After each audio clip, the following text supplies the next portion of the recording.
নমস্কার। ঠাকুরমা স্বামীজির চরণে আমার আভূমি লুণ্ঠিত প্রণাম।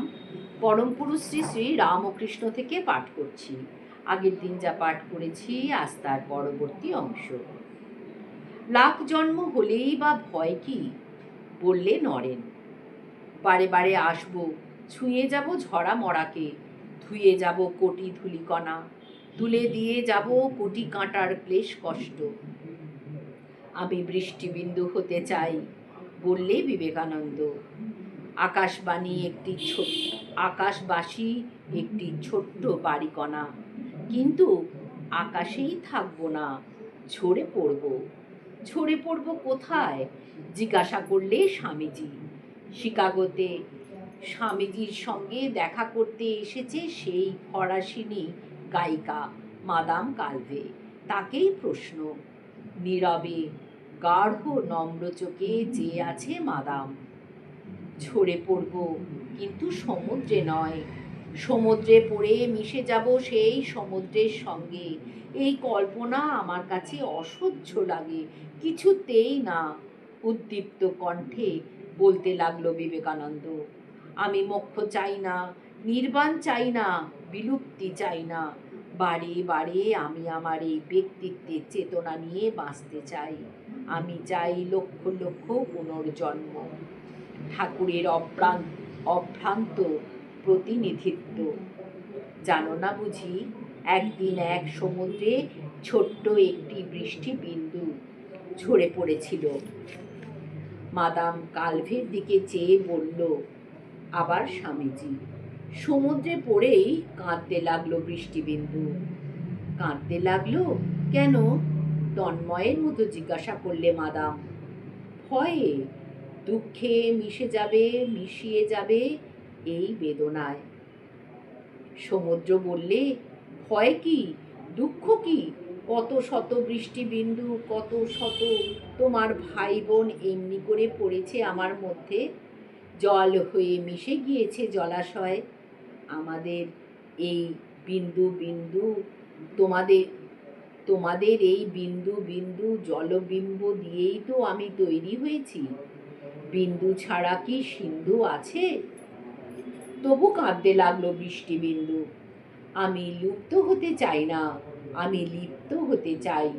সমুদ্র বললে, বেশ তো, সূর্যকে বলো তোমাকে মেঘলোকে নিয়ে যাক, আকাশ থেকে ঝরে পড়ো আরেকবার। খুশির রঙে টলমল করে উঠল বৃষ্টিবিন্দু, চলে গেল মেঘলোকে, আবার ঝরে পড়ল। এবার জলে পড়ল না, মাটিতে পড়ল, তৃষ্ণার্ত মলিন মাটিতে। মুছে দিল এক কণা ধুলি, মুছে দিল এক কণা পিপাসা। মাদাম কালভের দুই চোখে মন্ত্রের সন্মোহন, মন্ত্রের সঞ্জীবনী। হ্যাঁ, বারে বারে জন্মাবো, শঙ্খনাদ উদার কণ্ঠে বললে বিবেকানন্দ। যতবার যেটুকু পারি কাঁটা তুলে দিয়ে যাব পৃথিবীর, যেটুকু পারি দেয়াল ভেঙে ফেলবো ব্যবধানে, যেটুকু পারি পৃথিবীকে এগিয়ে নিয়ে যাব সর্বসুখদাতার ঈশ্বরের দিকে। আমি চাই না আমার এই ব্যক্তিত্বের বিনাশ, এই আত্মচেতনার বিলুপ্তি।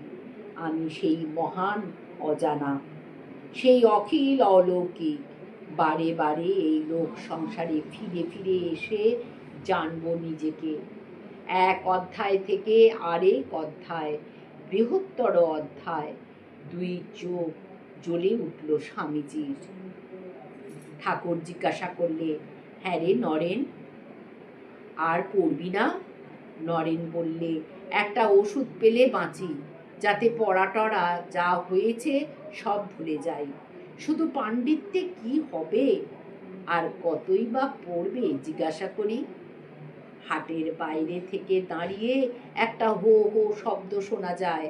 হাটের মধ্যে ঢুকলে তখন অন্য রকম, তখন সব দেখছো শুনছো, কোথায় কি ব্যাপার বেসাতি, কোথায় কি দরদাম।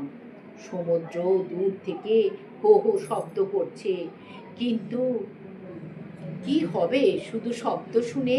কাছে এগো, দেখবে কত জাহাজ, কত পাখি, কত ঢেউ। তারপরে স্নান করে তার স্বাদ নাও। সার কথা, হাটের মধ্যে প্রবেশ করা, অবগাহন করা সমুদ্রে। গুরুর জন্যে শাস্ত্রপাঠ, পথ নির্দেশের জন্যে। গুরু না থাকে, না জোটে, শুধু ব্যাকুল হয়ে কাঁদো। কেঁদে কেঁদে প্রার্থনা করো, তিনি দেবেন সব বলে কয়ে, জানিয়ে দেবেন, বুঝিয়ে দেবেন। ওম নিরঞ্জনম নিত্যামনন্তরূপম ভক্তানুকম্পাধৃত বিগ্রহম বৈ ঈশাবতারম পরমেশমিদ্যম ত্বং রামকৃষ্ণম শিরসা নমামো। ওম শান্তি শান্তি শান্তি। হরি ওম তৎসৎ। শ্রীরামকৃষ্ণার্পণমস্তু।